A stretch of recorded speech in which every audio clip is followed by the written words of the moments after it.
关心过鱼友，来关心农友。进口咸椒粉，这个风波是愈来愈大。也毋过呢，除了讲卫生单位积极咧追查问题，这咸椒粉以外，连本土咸椒农嘛去扫到风台尾。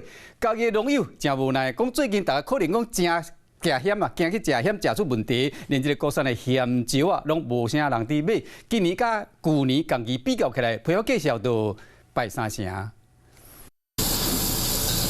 葱头肉丝落鼎来炒，搁掺高丽菜，落尾搁来放咸姜啊，搁掺虾仁米粉5分钟内一出香公公的米粉炒就上桌咯。不过头家娘的日常煞变做消费者的安心保证，原来是因为头家娘的咸姜啊拢是现切的。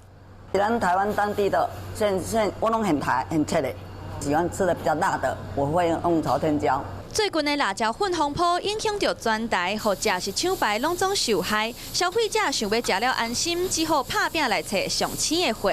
它都是用新鲜的辣椒，看得到。你如果说是外面的店家，他没有看到他所用的辣椒，心里会怕怕的啦。消费者的无安全感，除了反映伫咧食食的市场，即马连本土的咸姜啊拢受到影响。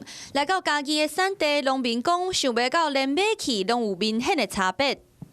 拢差不多拢过小拢俗啦。种啥物都袂好啦，介绍几十块呢，要太好。苏丹红的辣椒粉事件继续咧烧，本土的咸姜啊介绍嘛互牵连，和去年3月相比落3成外。去年3月批发的介绍，10公斤是77.5块，今年敢若剩52.2块。苏丹红的风波，互民众食了袂安心，小食的业者、在地农民嘛无奈受到影响。Hello， 我是蒋欣梅。想要抢先掌握最及时的新闻资讯吗？赶快订阅、按赞、开启小铃铛，锁定华视新闻 YouTube 频道。